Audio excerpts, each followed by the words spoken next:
This is Wendy Richman. She's a professional musician and teaches classes at UCLA.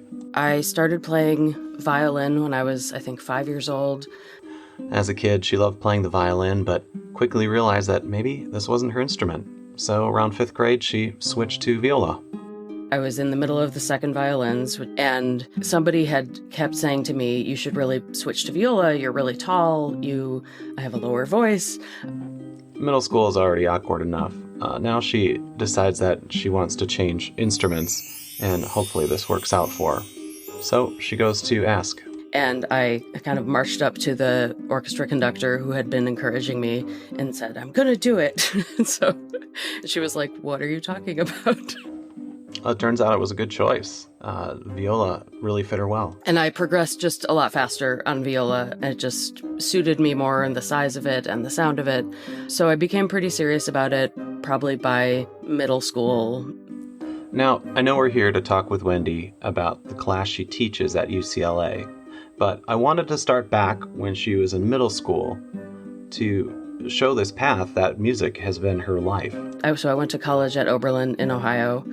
Moved out to Boston to go to my first stint of grad school. So it's out in Boston where she meets her husband, who's also a musician, and she had exciting plans for what she wanted to do. I didn't want to teach, and I didn't want to play an orchestra. I thought I was going to be a contemporary music expert and play chamber music. Those were the two things that I always kind of thought I was going to go into. So, strapped for cash, she starts playing in regional orchestras, and she starts teaching music lessons, on the viola, of course. It's a really punishing kind of schedule to teach half-hour lessons, just like one after the other, and I was commuting an hour to do it, and it really wasn't her thing. But fortunately, her husband landed a job at Cornell. So his first full-time teaching job after doing a lot of adjunct stuff was at Cornell in Ithaca. And naturally, she gets a teaching job as an adjunct professor teaching viola. When I think now about what I did at Cornell, it actually fits well with what I am doing now. The students there were just really, really smart. They were just kind of badass smart kids. And they made no bones about the fact that they didn't practice. And they played an orchestra and they would like practice for an hour before their lesson, but they didn't lie about it, which a lot of music majors do because there's this shame in like not practicing enough. But these students would come in and they would read difficult music that I wouldn't give to a music major at that level, but they weren't going to be performers. They were going to be engineers and lawyers and architects and whatever. I just really enjoyed the challenge in a way, but actually the ease of working with college students because I just communicated with them so much more easily. Okay, I can't possibly pack all this in here. So Wendy continues on. She ends up getting a doctorate at Eastman in Rochester in music. She's done work with a music group out of New York City. She's done work with chamber orchestras in different locations. At some point, her husband is looking to get tenure. They moved to Alabama for a while, where they're both, again, teaching and doing music. And eventually they find their way out to UCLA, where, just like at Cornell, there's some badass smart kids. Stay with us. It's going to be a good one.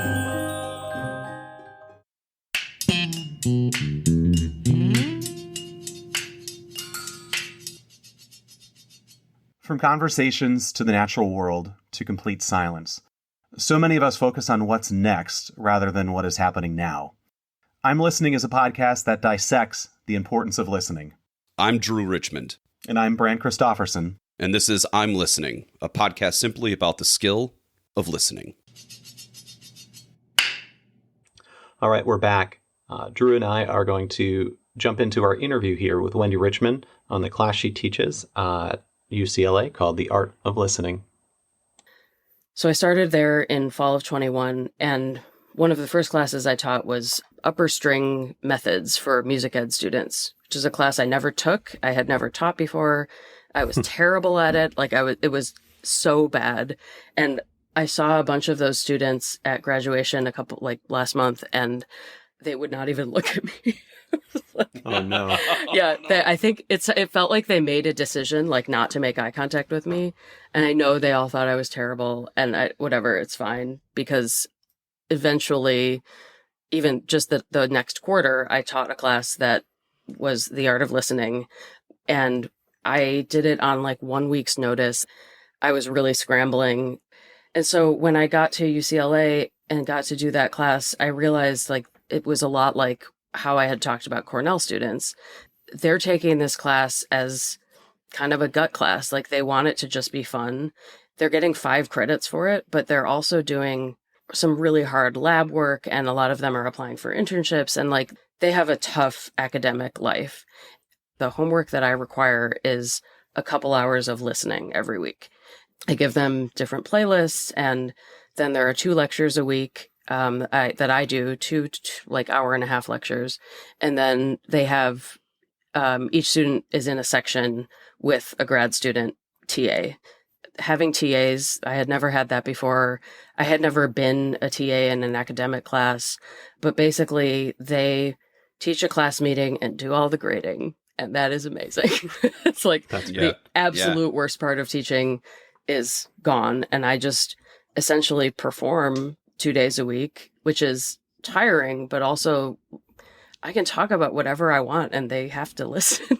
And some of them I can tell are not. And one of the things we can talk about is that I require them to be there. Most lecture classes don't have required attendance, and there's a lot of pushback about it, but I think it's really, really different to listen to music with other people, even if they're listening to recordings, which is most of what we do in class. If we're listening to a symphonic work and it's in a big concert hall and we're listening to it loud, it's so different from hearing it on their headphones.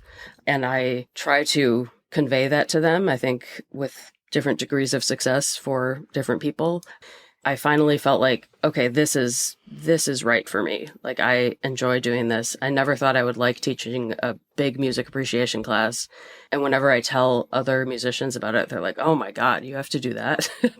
No, I actually think it's really fun. Yeah. Who makes up that class? Like, are these all, we assumed, which is the right way to go through life, we assumed that these are all like already classically trained musicians that really care about this subject, really care about the art of listening, and you're already working with people that really care about this sort of thing. Is that the case, or are these folks a smattering of lots of different interests and fields? It's more of the latter. Like, most of the students are non-musicians, don't have musical training of any kind. But it's tricky because you have to kind of teach to the lowest common denominator. But also, these are really smart students, and so I don't want to talk to them like they're idiots. But one of the lectures is on white noise and acoustics and that stuff, which I have pretty much zero knowledge of, but you kind of have to talk about it. I mean, did you listen to our podcast I did. about color noise? Yes, and were we close? How did we do? You did. I think you talked in a way that is how I try to talk about it, which is like you're talking in layman's terms to people who get the smart person part of it, and understanding just she like called us smart, Brant. That's not what I heard, but okay. I think she did. Yeah. So I talk about it in the way, and I preface it with, I know that some of you are physics majors and you know far more about this than I do. So please gently correct me if I'm wrong, but here is how I understand it. But most of the students, I think maybe a third played an instrument in high school, and about that many can read music. And so it becomes really tricky with those students in particular, because I want to be teaching to the people who don't have any training. That's because there's no prerequisite. They come in thinking, oh no, am I going to have to learn how to read music, or am I going to have to listen to a lot of classical music? So I try with a couple of things. I try to sometimes show a musical score. Like, I'll show a little bit of something so that they can see register or something. Like, here is on the bottom, there's the lowest register, and on the top, there's the highest register. And I keep saying, like, you don't have to read music, but if you do, here is what I'm talking about, or something like that. And then the other thing Sure. is that there are a ton of international students, possibly half, or at least half coming from immigrant families, or like many, many bi and trilingual students, which is like very far from my own experience. A lot of them are coming from different parts of the world where they heard a lot of different music. One of the other challenges is that the class is only 10 weeks long. We have 10-week quarters. So I have to weed a lot of stuff out. I think about the title of the class a lot. What's important to me in the art of listening? Do I really care that much about all of the dead white guys who I have to play pretty regularly for gigs? How much is that important to how somebody hears music, where they're going to go to a concert and they want to understand maybe how that relates to the violin that they hear as they're walking through the music building? Some of them are taking the class to understand classical music, and hopefully they're not disappointed when I go into a lot of different music from around the world. Tuvan throat singing is one of the first things that I talk about, which is overtone singing, like a person makes multiple notes with their own voice in their throat.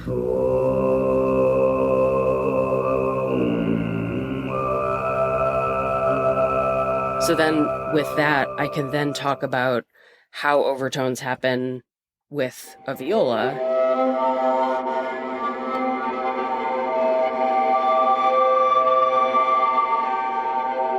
It can be hard to hear that in a big concert hall. They can sort of hear how pitches happen without any overtones and then adding overtones, and can you hear how that's different? It's extremely hard to kind of stop and see if people are getting it. And I want feedback on what they are understanding and what they're not understanding. At the same time, I kind of just have to keep rolling and just keep saying something and hope that they're getting some of it. So the hearing and listening difference is also kind of important to touch on. You've got a pretty diverse background of students. What are your students taking away from your class? What do you think they're taking away from your class, or what do you hope they're taking away from your class? I mean, I do get the evaluations, which is like a fraught topic in academia. Sure. And most of the evaluations are like, oh, this class shouldn't be 2 hours long. And I'm like, I can't do anything about that. I'm sorry. Then someone will, if I don't go for 2 hours, someone will complain that they're not getting their money's worth. But a lot of them say they heard a lot of music that they hadn't heard before. And so when I do talk about classical music and I play a little bit, or I bring in a guest who talks about being a composer or something, I'm just trying to get to music from all different perspectives. This year I had 2 people who run a nonprofit education program come in and talk about that. I'm kind of thinking about it a lot of the time as when they go to a cocktail party in 15 years and if they go to a concert and there's a cocktail party afterwards, are they able to talk about it? I talk about like the elements of music: melody, harmony, form, timbre, texture, rhythm, and usually spend about a week on each of those things, and then start to try to talk about how they all come together. There's always like a different in for every person. In my grad seminars too, I say, like, look for the thing in the reading that you find interesting. Listen for the thing in the listening assignments that you get most excited by. You don't have to internalize everything. In fact, it's really overwhelming to try to do that. And I ask them to listen to everything at least twice, especially if they don't like it at first. I just want them to find the thing that makes them excited and to find the thing that they immediately gravitate to. And then also look for something that, if they don't like it, why didn't they like it? Like, try to verbalize why that sound was discordant to you, or why you felt like that. Because they're still listening to it. Percussion ensemble was right. Exactly. Yeah. Right. That's interesting because, for Drew, he will go off on how he does not like the Eagles, but he never explains why he doesn't like the Eagles. Just says, I hate the fucking Eagles, man. That's how the podcast starts. That's the answer, Brant. That is the answer.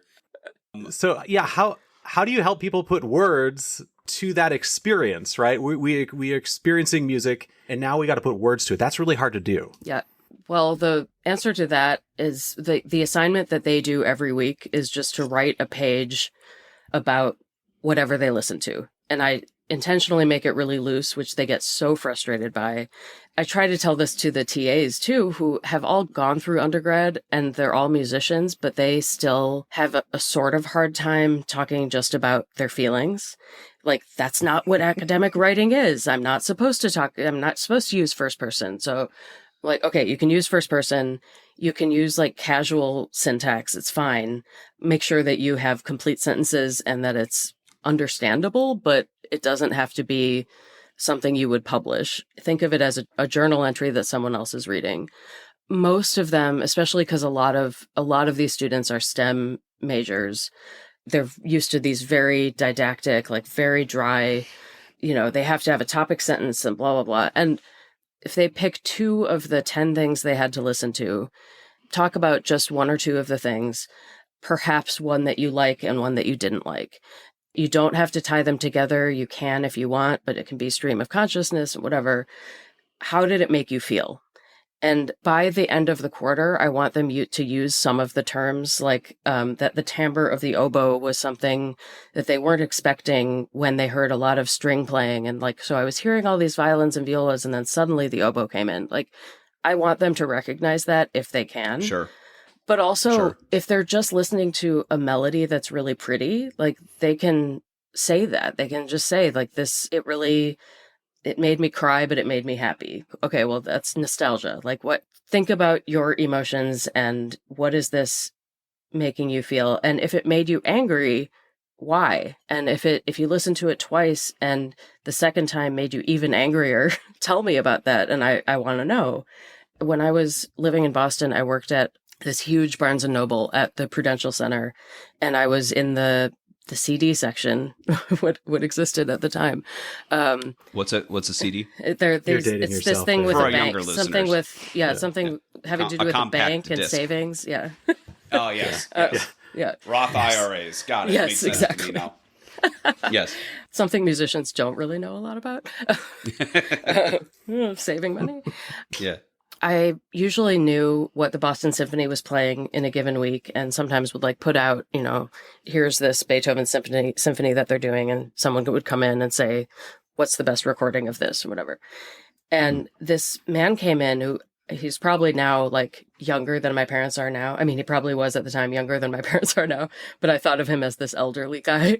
And so this little old man comes in, and he looks really crotchety, and he comes up to me and he's like, what's the symphony playing this week? And I was like, I think Ives' Second Symphony. He's like, that's the one. I hated it. And I was like, whoa, great. and then he said, I want to hear it again.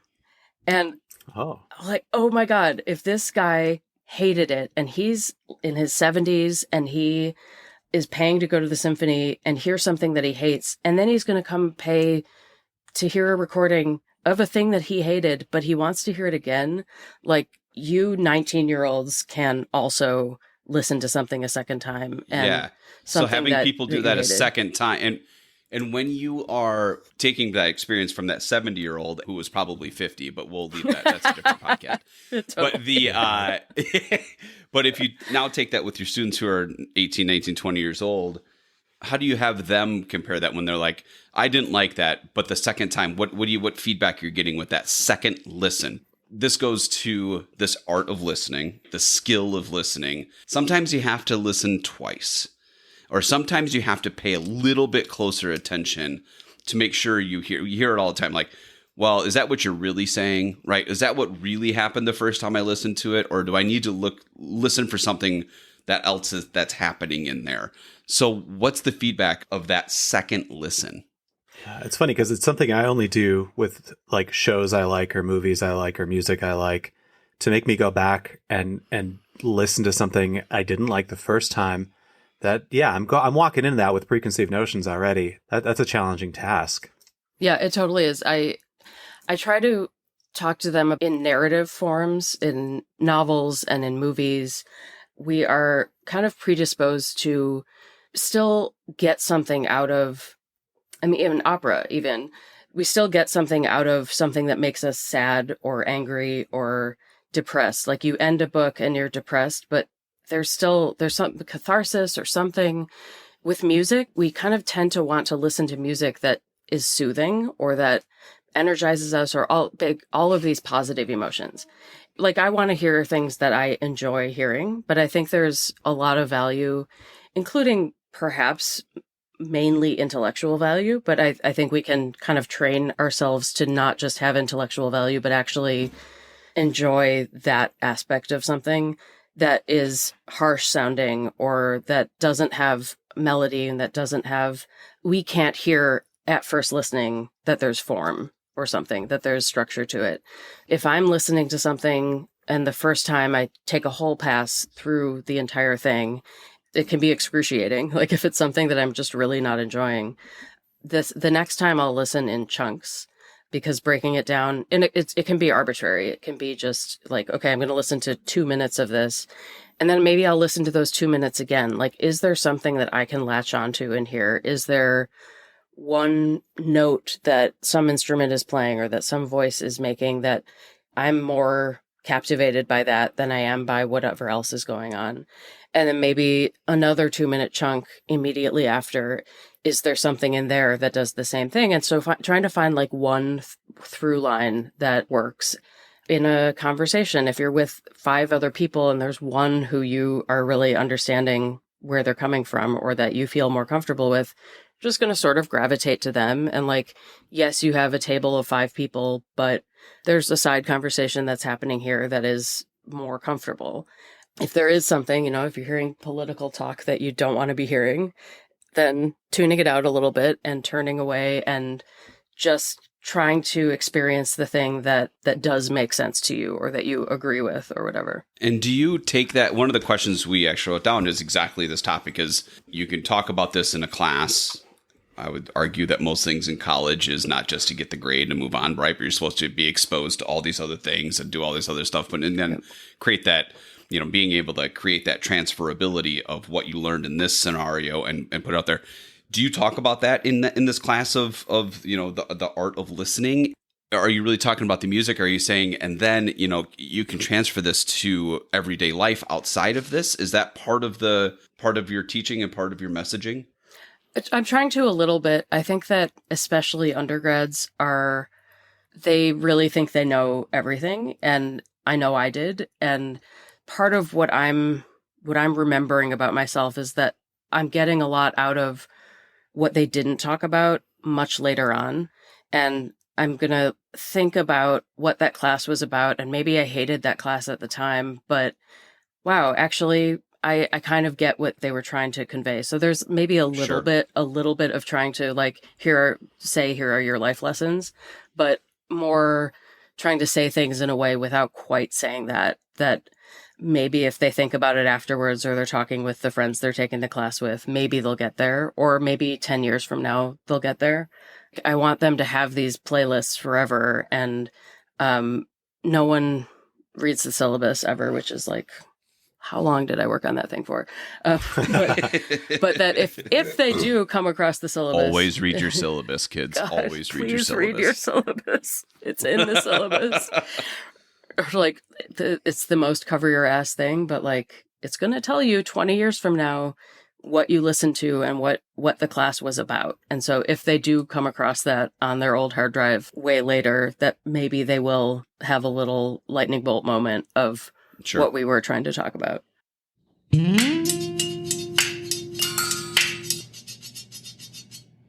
Yeah. What am I hearing differently as a student before I go into your class and then after finishing your class? The analogy I was talking with Drew and I were talking about before was like wine tasting. Mm-hmm. It's like, if I know nothing about wine, I can go and drink it and be like, okay, that's wine. Great. But the more I get to experience it, the more I can be like, oh, that's, jasmine with a hint of fennel. Like, I can't really taste those Leather. things. But, Say leather. Leather. Tastes like Leather. Tobacco. yes. Tastes like Yes, leather it's, and blueberries fruit forward and tobacco. and complex. It's mushroom forward with a little bit of butterscotch. And pine. Oh, yes. Or is it spruce? Like it's spruce, isn't it? We joke, but we know that experience, right? Of like, damn, I can taste this now. Like, this is awesome. I can open up a bottle of wine and I'm like, this is what I like and this is what I don't like. And I can articulate it. Tell me about how that might be happening, with your class. What are we seeing? Yeah, I think that's a great analogy, and that you can still enjoy something at the surface level, and you can still talk about it in a way that makes sense to somebody else, and breaking it down and going deeper makes it a more complex experience for the taster or the listener. But I am trying to get them to do both and to have both experiences happening simultaneously. So the idea of like listening to one entire thing, and when I'm listening to music that has lyrics, I almost never listen to the lyrics. I'm like really only listening to, I can like sing along with the entire thing, but I'm like, Sure. and then if I really love a song and I want to memorize the lyrics, then I'll listen to it 300 times in a row and just get myself, or like look at the lyrics, because that's how I learn things. Like if I can memorize something, it's from looking at it. But I still want to be able to listen to, I mean, this is also a lost concept, but listen to that song in the context of an entire album and hear it in the context of like what's an album? Yeah, exactly. Oh, so sad. Album, CD. Brant, will you start a thesaurus for this podcast, please? Compact disc, album, leather. Listening. Leather. Yeah. I didn't mean to interrupt you there, but you talk about the full picture of an album, right? It's like a syllabus, right? The amount of time and effort and energy and how scientific it was all put together and how they all tie together. That's gone. That's been gone for 25 years.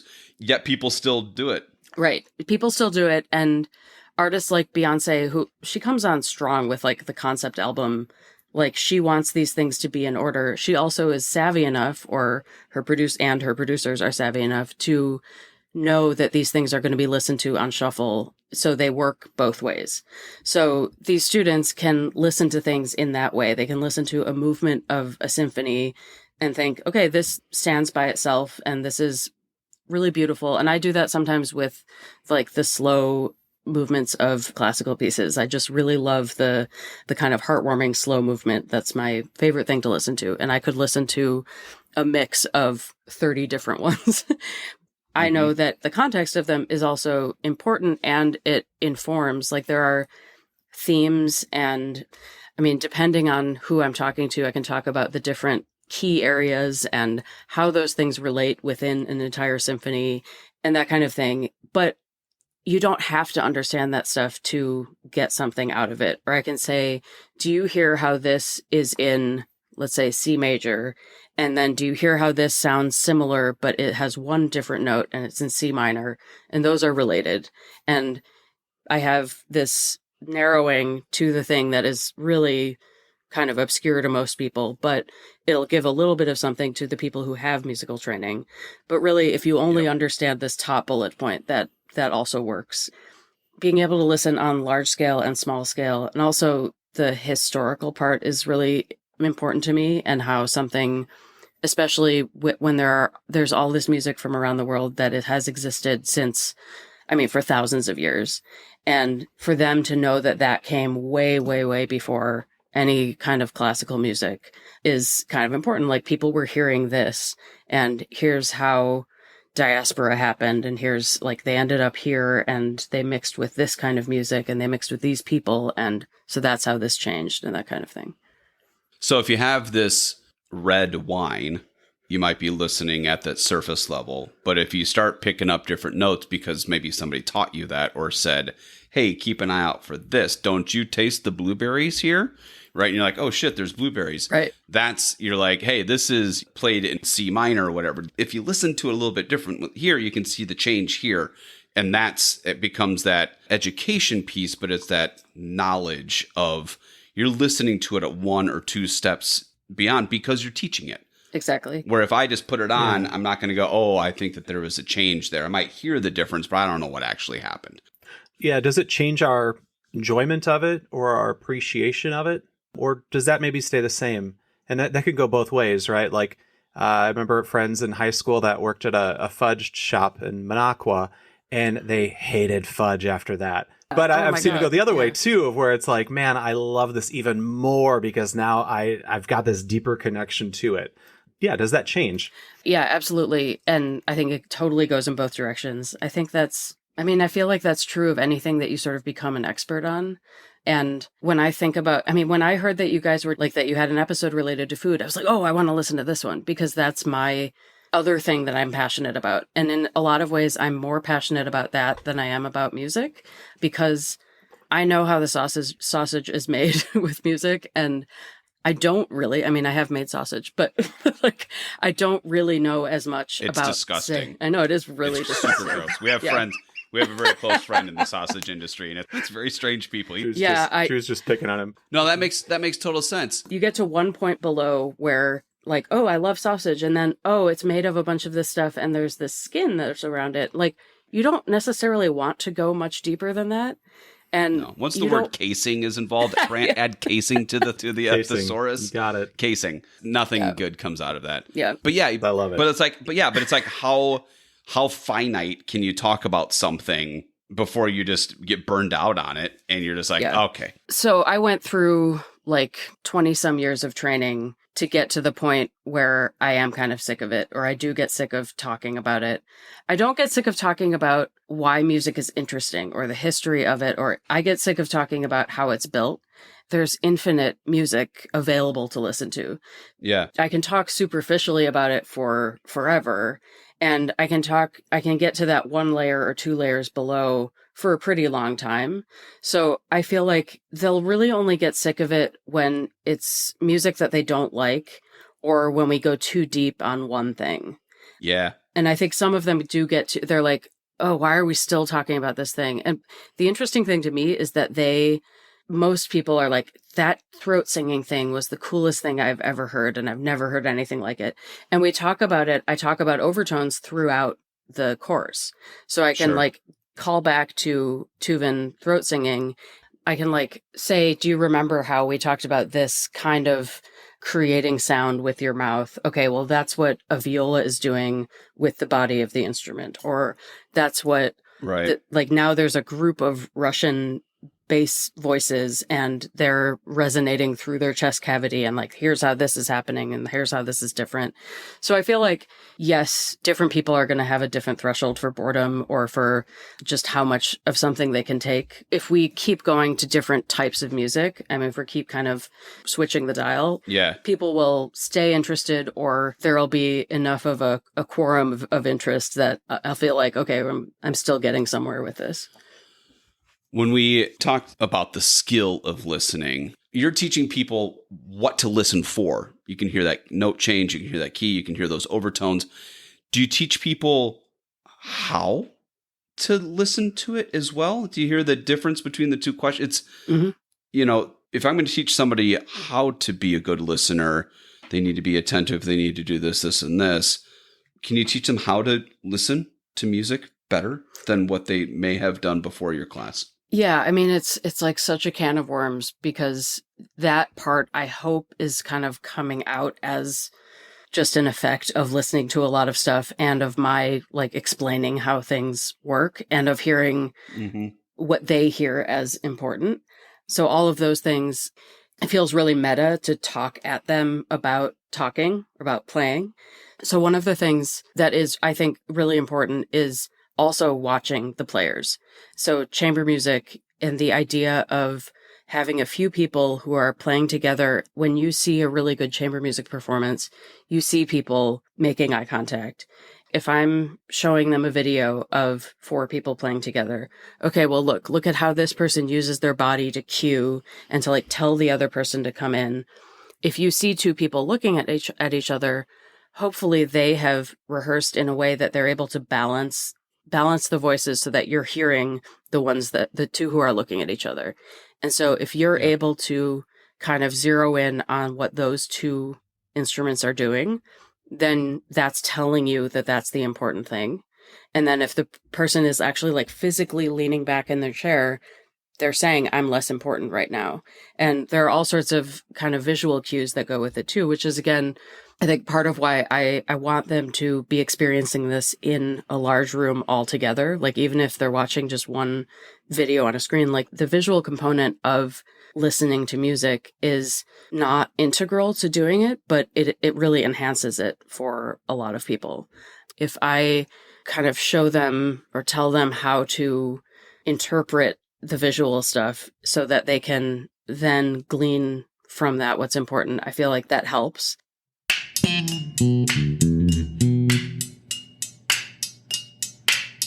I mean, you really have dedicated your life to music for the better part of 20 plus years. You found this mix into academia that you didn't really pursue or think that was going to happen, but you're in it. You are teaching people how to listen, to be attentive, to pay attention, to acknowledge what you've heard, to focus on something else besides yourself, right? To go through these things, which is the exact same list of things that Brent and I have written out that has to do with conversation listening, right? And that attentiveness and that acknowledgement and focusing on others and not yourself. Man, what an incredible opportunity to extend that beyond music and have that go into this transferability into everyday life, which you probably will never know. I thank you for doing that work because it's critical work. You're utilizing music, you're utilizing your expertise. That's an avenue to teach people that listening is important. Thanks. Thank you for taking the time to sit and talk to us today. This has been fascinating. Thank you guys so much for having me. It's been great. In the description of this podcast, you will find more information and a list of any of the sources that we used. This podcast is created and produced by Drew Richman and Brant Christofferson, editing by me, and the I'm Listening theme music by Drew. That's me. That's you. Brant, I will talk to you later, my friend. We'll see you next time. Yeehaw. Have a good one, Drew. Bye, Brant.